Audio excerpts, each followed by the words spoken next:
Sa likod ng bawat ngiti ng isang bata, maaaring may kwentong hindi pa naririnig. At sa likod ng bawat katahimikan, maaaring may sigaw na naghihintay lamang ng tamang taong makakarinig. Tagapagsalaysay, magandang araw sa inyong lahat at maligayang pagdating sa isang paglalakbay sa puso ng isang kwentong susubok sa ating pangunawa sa katarungan, katapangan at sa di masukat na tungkulin ng isang tagapagturo. Dadalhin namin kayo sa isang tahimik na bayan sa Miyagi Prefecture, Japan, isang lugar na kilala sa disiplina at kaayusan. Ngunit sa ilalim ng payapang panlabas na anyo nito, isang drama ng lihim na pagdurusa at maling hinala ang unti-unting nabubuo. Isang dramang maglalagay sa isang Pilipinang guro sa sentro ng isang unos na hindi niya inasahan. Ito ang kwento ni Silea Santiago, isang babaeng naghangad lamang na magbahagi ng kaalaman, ngunit natagpuan ang sarili na nakikipaglaban hindi lamang para linisin ang kanyang pangalan kundi para sa buhay at kinabukasan ng isang batang nawawala sa dilim. Ang ating salaysay ay nagsisimula sa isang pangkaraniwang paaralan, ngunit magtatapos sa isang di pangkaraniwang paglilitis ng katotohanan. Isang batang lalaki ang biglang maglalaho at ang lahat ng mata ay mapupunta sa dayuhang guro na huling nakasama niya. Sa isang kulturang pinahahalagahan ang pag-iwas sa komprontasyon, paano lalabanan ng isang babaeng nag-iisa ang sistema na tila ba ay humusga na sa kanya? Paano niya hahanapin ang isang batang tila nilamon na ng lupa habang siya mismo ay tinutugis ng anino ng pagdududa? At ang pinakamahalagang tanong, paano babaguhin ng isang kuwaderno na puno ng mga simpleng guhit ang takbo ng buong kaso at ilalantad ang isang katotohanang mas masakit pa sa inaakala ng lahat? Samahan ninyo kami sa pagtalunton sa bawat yapak, bawat luha at bawat tibok ng puso sa kwentong ito ng isang guro, isang bata at ang katotohanang nakatago sa likod ng katahimikan. Taong 2018, ang hangin sa Miyagi Prefecture ay may dalang lamig na pamilyar sa rehiyon ng Tohoku sa Japan. Ito ay isang lugar kung saan ang tradisyon at modernidad ay magkayakap, kung saan ang bawat araw ay tila sumusunod sa isang hindi nakasulat na batas ng kaayusan. Sa gitna ng tanawing ito ay nakatayo ang isang elementarya, isang gusaling gawa sa konkreto at salamin, isang simbolo ng pangako ng Japan sa edukasyon. Dito ang mga pasilyo ay malinis, ang mga uniforme ng mga mag-aaral ay plansado at ang tunog ng kampana ay hudyat ng isang disiplinadong pagsisimula at pagtatapos ng bawat aralin.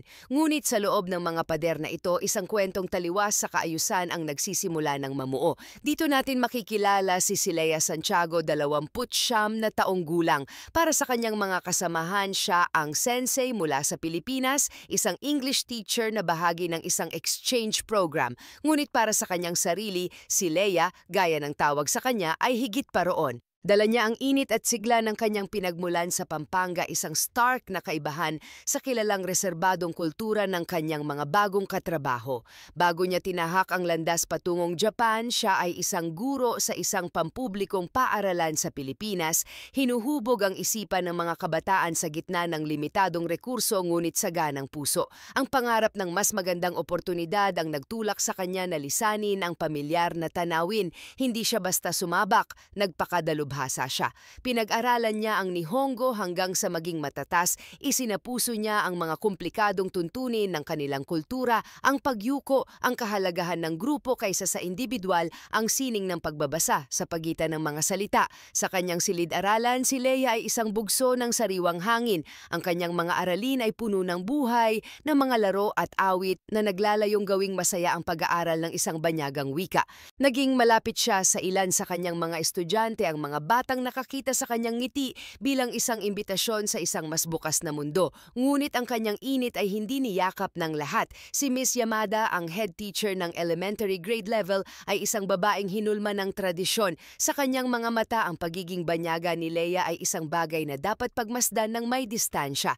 Ang kanyang pakikitungo ay malamig, propesyonal, ngunit laging may pader sa pagitan nila. Para kay Miss Yamada, ang mga dayuhan ay mga bisita na may hangganan ang pananatili at ang kanilang mga pamamaraan ay maaring hindi angkop sa matagal ng nakasanayan. Hindi ito hayagang pang-aapi, kundi isang uri ng malamig na pagtanggap na nagpaparamdam kay Leia na sa kabila ng lahat ng kanyang pagsisikap, siya ay mananatiling isang tagalabas. Sa gitna ng pinaghalong init at lamig na ito, may isang batang tila naging tulay ni Leia sa mundong iyon, si Kento Miyazaki, 7 taong gulang. Sa unang tingin, si Kento ang perpektong mag-aaral.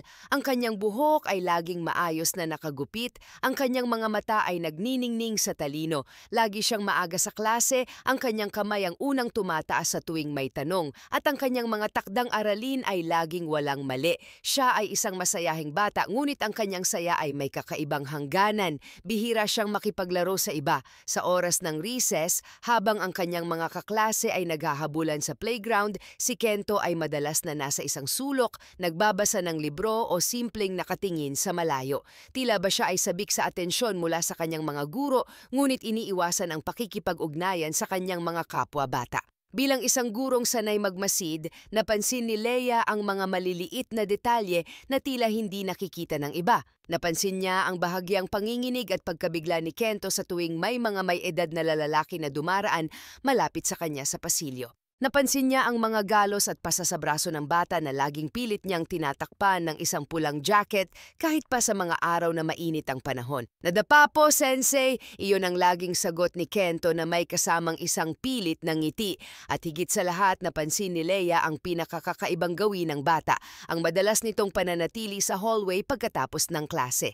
Habang ang ibang mga bata ay nagmamadaling umuwi, si Kento ay tila nagpapalipas ng oras, nag-aayos ng kanyang bag ng paulit-ulit na para bang may isang bagay sa kanilang tahanan na pilit niyang iniiwasan. Hindi agad inungkat ni Leia ang kanyang mga napapansin. Sa kulturang Hapon, ang direktang pagtatanong ay maaaring ituring na panghihimasok. Ang katahimikan ay hindi laging nangangahulugan ng problema. Minsan, ito ay tanda ng paggalang. Ngunit si Leia ay hindi lamang isang empleyado ng paaralan. Siya ay isang guro sa puso. At sa kanyang paningin bilang isang dayuhan na may ibang perspektibo at bilang isang babae na may likas na pakiramdam, may mali sa bawat kilos ng bata. Ang mga senyales ay naroon, mga pira-pirasong piraso ng isang palaisipan na hindi niya pa mabuo, ngunit alam niyang may kwentong nakatago sa likod ng mga matatalinong mata at pilit ng ngiti ni Kento Miyazaki. Ang araw na magbabago sa lahat ay dumating noong ika-22 ng Agosto 2018, isang ordinaryong Miyerkules. Matapos ang huling klase,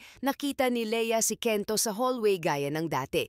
Nag-usap sila sandali, isang normal na tagpo sa pagitan ng isang guro at isang paboritong estudyante. Pinayuhan niya ito na mag-ingat sa pag-uwi.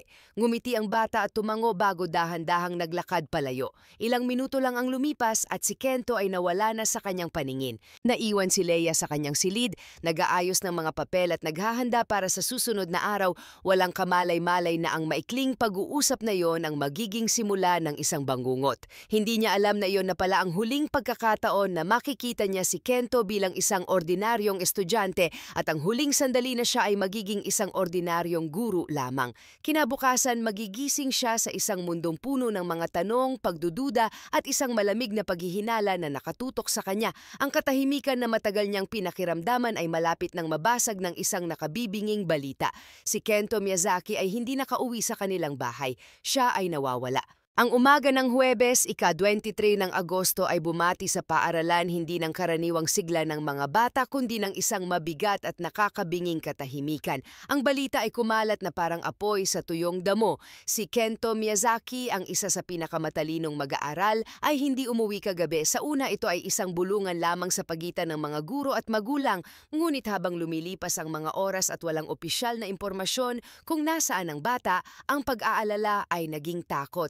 Sa gitna ng kaguluhan, isang malamig na sinag ng paghihinala ang nagsimulang bumaling sa isang direksyon, kay si Leia Santiago. Ang kanyang pagiging malapit sa bata na dati isang tanda ng kanyang pagiging isang mabuting guro ay biglang naging isang kaduda-dudang bagay. Siya ang paboritong guro ni Kento, sabi ng isang magulang. Siya ang huling nakakita sa kanya, dagdag ng isa pa. Ang mga salitang ito na sa ibang konteksto ay walang malisya ay nagsimulang magkaroon ng bigat.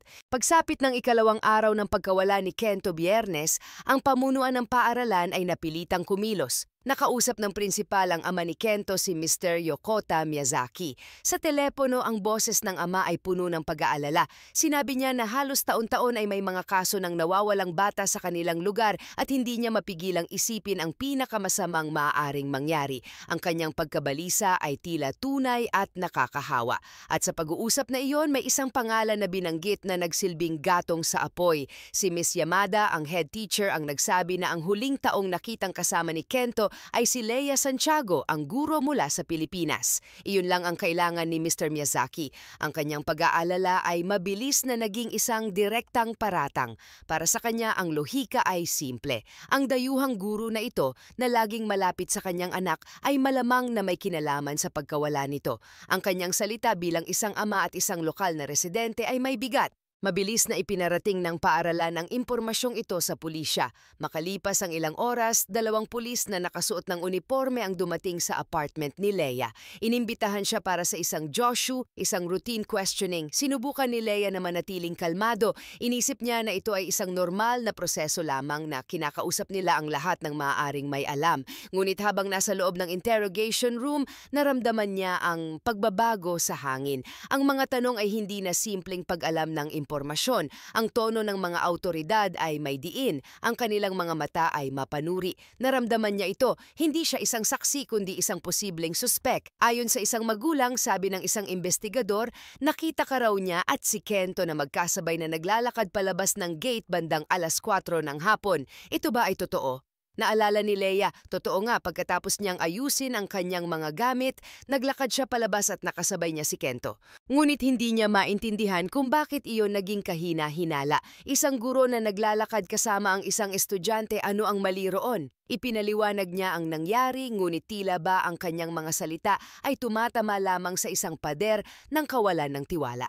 Hiningi nila ang kanyang class journal, ang kanyang cellphone at ang kanyang bag. Binaligtad nila ang lahat, hinahanap ang anumang ebidensya na mag-uugnay sa kanya sa pagkawala ng bata. Ngunit wala silang nahanap, walang mensahe, walang anumang bagay na kahina-hinala. Sa kabila nito, hindi siya inalis sa listahan ng mga persons of interest. Hindi siya formal na sinampahan ng reklamo, ngunit ipinataw sa kanya ang isang parusang kasing sakit din nito. Pansamantala siyang inalis sa pagtuturo habang nagpapatuloy ang investigasyon. Para kay Leia, iyon ay isang malaking dagok. Ang pagtuturo ang kanyang buhay, ang kanyang pasyon, ang pagbabawal sa kanya na pumasok sa paaralan ay parang pagputol sa kanyang mga pakpak. Ang mga tingin ng kanyang mga kasamahan ay nagbago. Ang dating paghanga ay napalitan ng pagdududa, ang mga ngiti ay napalitan ng mga iling. Si Miss Yamada lalo na ay tila nakahanap ng kumpirmasyon sa kanyang matagal ng distansya. Ang katahimikan sa paaralan ay napalitan ng mga bulungan at sa bawat bulong ang pangalan niya ay laging kasama. Ngunit sa gitna ng kanyang pinakamababang sandali, habang ang mundo sa paligid niya ay tila gumuho, isang bagay ang nanatiling buo sa loob ni Leia. Ang kanyang paniniwala na may mas malalim na dahilan sa likod ng lahat ng ito. Alam niyang wala siyang kasalanan at higit sa lahat alam niyang kailangan ni Kento ng tulong. Habang ang pulisya at ang paaralan ay nagdududa sa kanya, nagpasya siyang gawin ang isang bagay na tanging siya lang ang makakagawa. Kung hindi siya makapagtuturo sa loob ng silid-aralan, hahanapin niya ang katotohanan sa labas nito. Hindi siya mananatiling walang ginagawa.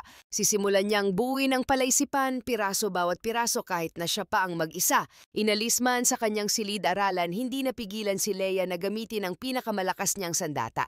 Ang tiwalang ibinigay sa kanya ng kanyang mga estudyante. Habang ang mga investigador ay sumusunod sa mga formal na proseso, sinimulan ni Leia ang kanyang sariling mas tahimik na investigasyon. Kinontak niya ang ilan sa mga estudyanteng malapit sa kanya at kay Kento nakikipagkita sa kanila sa mga parke o maliliit na tindahan malayo sa mapanuring mata ng paaralan. Sa isang maikling kwentuhan, isang batang lalaki ang nagbahagi ng isang alaala.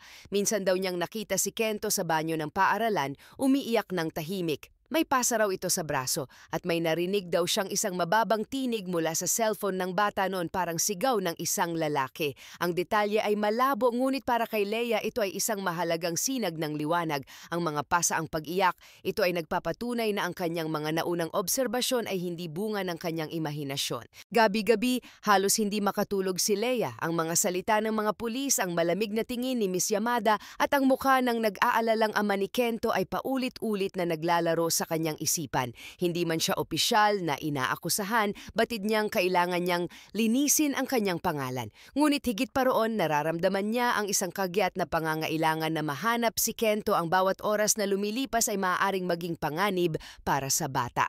Kinaumagahan, nakausap niya ang isang batang babae, si Mori, isang tahimik na kaklase ni Kento. Sa una, si Mori ay nag-aalangan, takot na masangkot. Ngunit sa matiyagang pakikipag-usap ni Leia, unti-unti itong naging bukas. bukas. Ayon kay Mori, may mga araw na hindi raw kumakain si Kento ng kanyang tanghalian. Minsan daw niyang nakita itong tulog sa isang bangko sa isang parke malapit sa paaralan bago pa man magsimula ang klase. Para po siyang laging pagod, sensei, sabi ni Mori, parke. Ang salitang iyon ay tumatak sa isip ni Leia. Gamit ang impormasyong iyon, lumapit siya sa Gido Kateika o City Welfare Office, umaasang mayroon silang anumang record ng problema sa pamilya Miyazaki. Ngunit wala siyang nahanap. Sa mga opisyal na talaan, sila ay isang normal na pamilya.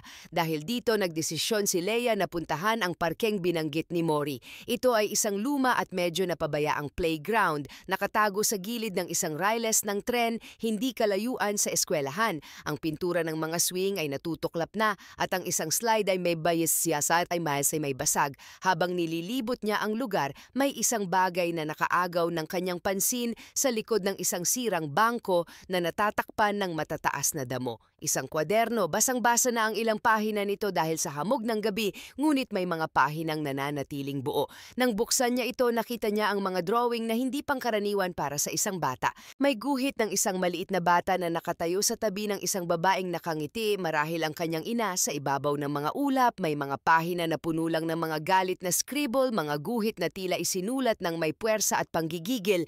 May isang larawan ng isang malaking anino na nakatayo sa ibabaw ng isang maliit na figura na nakahiga sa sahig. Sa bawat guhit may mabibigat na sigaw na hindi na isulat bilang salita, ngunit malinaw na nararamdaman. At nang mabasa ni Leia ang pangalan na nakasulat sa pabalat, isang panginginig ang gumapang sa kanyang katawan. Kento Miyazaki. Hawak niya ngayon ang isang bintana sa kaluluwa ng bata.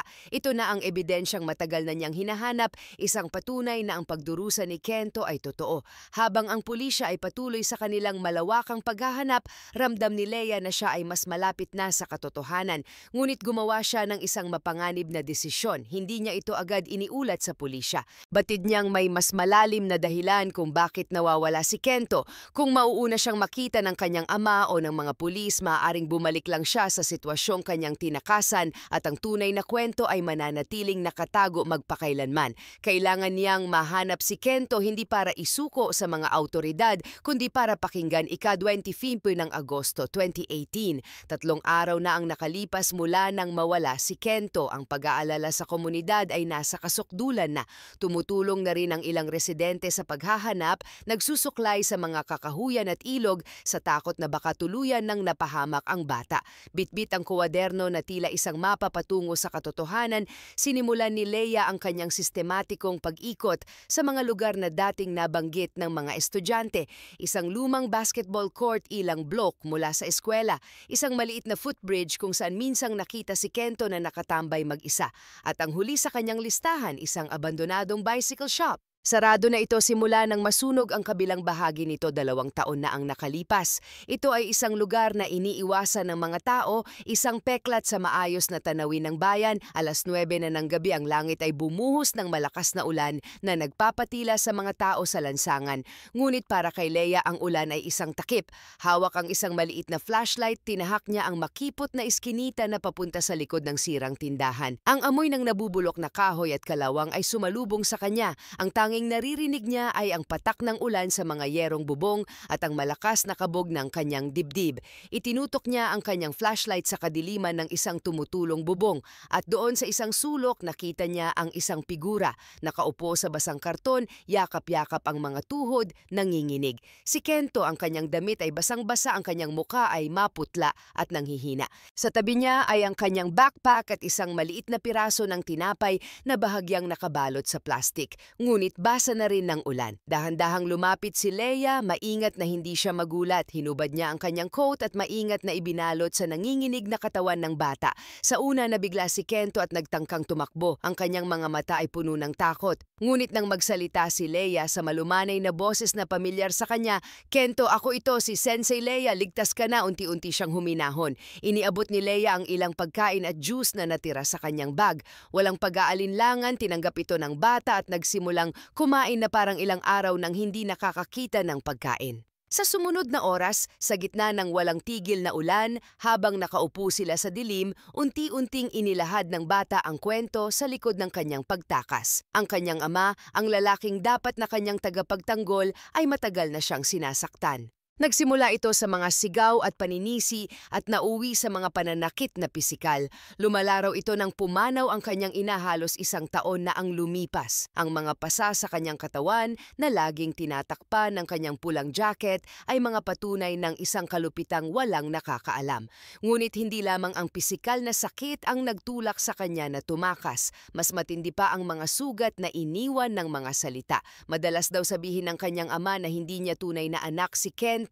Anak ka ng malandi mong ina sa ibang lalaki. Iyan ang mga salitang paulit-ulit na tumatatak sa kanyang murang isipan. Sa kanyang edad, hindi niya lubos na maunawaan ang galit ng kanyang ama, ngunit nauunawaan niya ang sakit. Ang mga salitang iyon ang nag-udyok sa kanya na tumakas, ang kanyang murang isip at katawan ay pagod na sa pisikal at emosyonal na sakit na kanyang pinagdaraanan sa piling ng sarili niyang ama.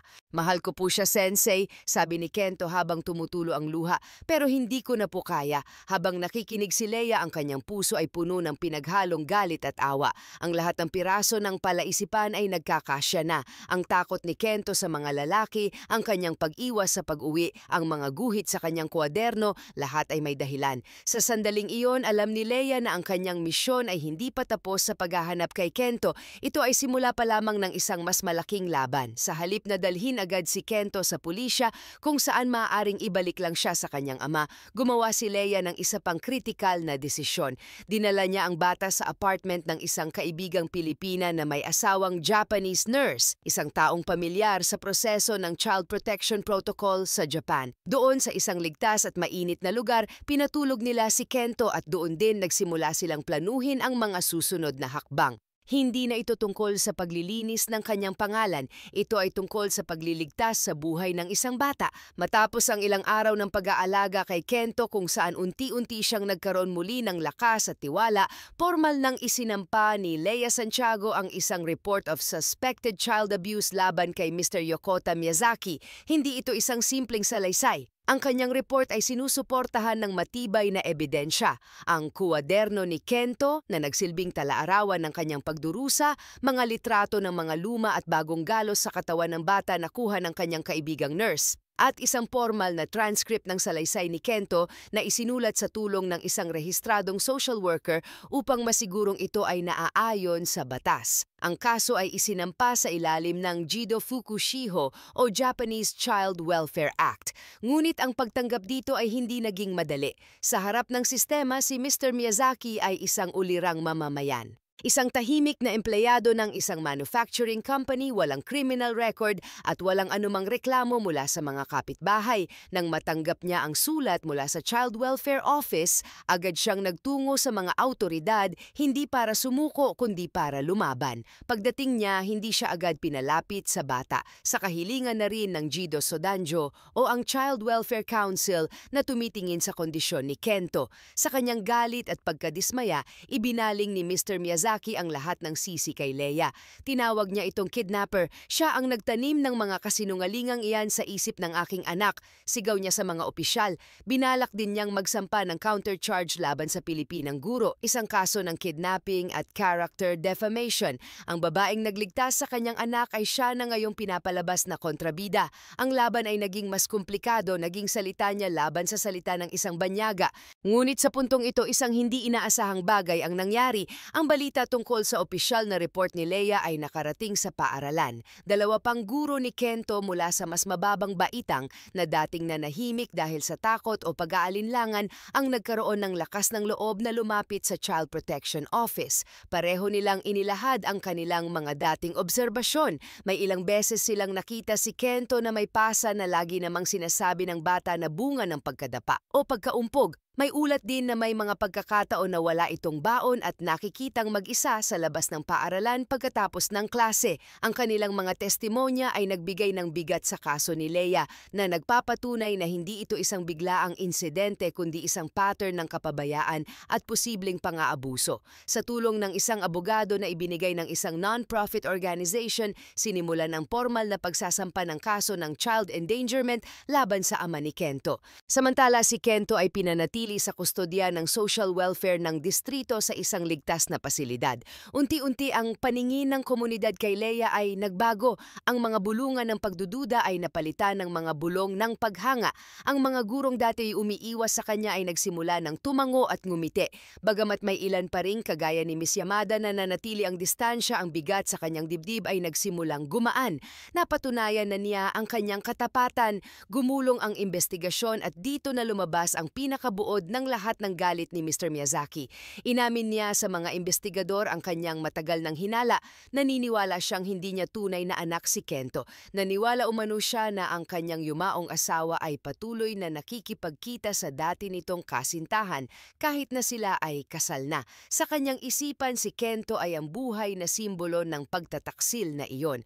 Ang bawat tingin niya sa bata ay isang paalala ng isang kasalanang hindi niya mapatawad. Ang revelasyong ito ay isang malaking dagok para kay Kento. Bagamat malinaw sa kanya kung gaano kamahal ng kanyang ina ang kanyang ama nung nabubuhay pa ito, ang marinig ang hinalang ito mula mismo sa kanyang ama ay sumira sa kanyang mundo. Dahil dito inirekomenda ng City Welfare Office ang isang hakbang na magbibigay ng pinal na kasagutan sa lahat. Isang DNA testing. Ang DNA testing ay isinagawa sa NH-ON Genetic Research Laboratories Incorporated. Ang mga araw ng paghihintay ay puno ng tensyon. Para kay Mr. Miyazaki, ito na ang sandali ng kanyang pagpapatunay. Makikita sa kanyang mukha ang kasiguraduhan. Ang ilang taon ng kanyang paniniwala ng kanyang galit ay malapit nang mabigyan ng katwiran. Ngunit nang dumating ang araw ng paglabas ng resulta, isang malamig na tubig ang ibinuhos sa kanyang buong pagkatao. Ang sobre ay binuksan sa harap niya at ng kanyang abogado. Ang mga salita ay malinaw at hindi mapag-aalinlanganan. Paternity test result, 99.99% matched. Si Kento Miyazaki ay kanyang tunay na anak. Ang kanyang dugo at laman, ang lahat ng kanyang hinala ay walang batayan. Ang bawat sampal, bawat sigaw, bawat masakit na salitang binitawan niya sa bata ay bunga lamang ng isang maling paniniwala, isang multo na siya mismo ang lumikha. Sa sandaling iyon, ang kanyang matigas na anyo ay gumuho. Ang pagsisisi ay malinaw na makikita sa kanyang mukha. Isang pagsisising huli na hindi ito sapat para matakasan niya ang batas. Nagpatuloy ang kaso at sa huli si Mr. Miyazaki ay nahatulang guilty sa kasong child endangerment at physical abuse. Sa ilalim ng Child Welfare Law at Penal Code ng Japan, pinatawan siya ng hanggang 4 na taong pagkakakulong. Maaaring mababa ito kumpara sa batas ng ibang bansa. Ngunit sa isang lipunang tulad ng Japan kung saan ang mukha o reputasyon ay napakahalaga, ang hatol na ito ay isang habambuhay na mantsa. Ito ay sapat na panahon upang pag-isipan niya ang kanyang mga nagawang pagkakamali. Sa ilalim ng Child Welfare Program ng Japan, si Kento ay inilagay sa isang boys' home, isang institusyon para sa mga batang may kasaysayan ng karahasang domestiko. Doon binigyan siya ng suporta, therapy at isang ligtas na kapaligiran upang magsimulang maghilom. Pinayagan siyang bisitahin ng mga piling tao na nasa listahan ng kanyang social worker. Isa sa mga pangalan sa listahang iyon ay si Leia Santiago. Hindi na bumalik si Leia sa dati niyang eskwelahan. Kahit pa malinis na ang kanyang pangalan at maaari na siyang bumalik, pinili niyang magpatuloy sa ibang direksyon. Ang mga alaala ng pagdududa ay masyadong malalim. Inalok siya ng isang bagong posisyon sa isang multicultural education center sa Fukushima, isang lugar kung saan mas maluwag ang pagtanggap sa mga gurong dayuhan. Isang buwan matapos siyang lumipat, nakatanggap siya ng isang sulat. Maikli lang, isinulat sa isang simpleng papel. Ito ay mula kay Kento. Kalakip nito ang isang tula na isinulat sa hiragana na may pamagat na Shensheng Sensei. Guro, sa ilalim nito may isang maikling mensahe. Arigato gozaimasu, Sensei Leia. Salamat po, Teacher Leia. Para kay Leia, ang simpleng sulat na iyon ay mas mahalaga kaysa sa anumang parangal o pagkilala. Ito ang patunay na sa gitna ng pinakamadilim na kabanata ng kanyang buhay, nagawa niya ang tama. Makalipas ang 1 taon o natapos ang kontrata ni Leia sa Fukushima, bumalik siya sa Pilipinas, dala ang mga alaala hindi lang ng pagiging isang exchange program teacher, kundi ng pagiging isang tagapagtanggol. Isang pangalawang magulang. Ang mga taon ay lumipas. Sa kasalukuyan, nakalaya na ang ama ni Kento. Sinubukan niyang magbago at bumawi sa mga panahong ipinagkait niya sa kanyang sariling anak. Paulit-ulit siyang humingi ng tawad at dahil likas kay Kento ang pagiging mabuti, hindi naging mahirap sa kanya ang tanggaping muli ang kanyang ama, bagamat may mga sugat na mananatili magpakailanman. Sa suporta suporta ng social services, muli nilang sinubukang buuin ang kanilang nasirang relasyon. Si Kento sa kabila ng lahat ay nagpatuloy sa kanyang pag-aaral at kalaunay nakapasok sa isang universidad sa Tokyo. Ang komunikasyon sa pagitan ni Leia at Kento ay hindi naputol. Nagpatuloy ang kanilang kamustahan sa pamamagitan ng email at noong 2023 sa isang pagbisita pabalik sa Japan muling nagkita ang dalawa. Ang batang puno ng takot na kanyang natagpuan sa isang abandonadong tindahan ay isa ng binatang puno ng kumpiyansa. Ang pagiging inosente sa kanyang mga mata ay naroon pa rin, ngunit ngayon mayroon na itong kasamang tibay at pag-asa. Sa yugtong ito ng buhay ni Leia, napatunayan niya ang isang bagay na matagal na niyang alam sa kanyang puso. Ang totoong halaga ng isang guro ay hindi nasusukat sa kung gaano kalaki ang kanyang kinikita o sa kung gaano kataas o kababa ang tingin ng iba sa kanya. Ito ay nasusukat sa kung papaano siya nakaapekto sa buhay ng kanyang mga estudyante. Ang isang tunay na guro ay hindi lamang nagtuturo ng mga aralin mula sa libro. Nagtuturo rin siya ng pag-asa, nagbibigay ng kanlungan at kung minsan lumalaban para sa mga hindi kayang ipaglaban ang kanilang sarili. At para kay Leia, sapat na si Kento bilang patunay na nagampanan niya ng tama at ng may buong puso ang kanyang trabaho bilang isang mabuting guro. Ang kwento ni si Leia Santiago at Kento Miyazaki ay isang paalala na ang pinakamalakas na sigaw ay madalas na nagmumula sa katahimikan. At kung minsan ang kailangan lamang ay isang taong handang makinig upang baguhin ang takbo ng isang buhay.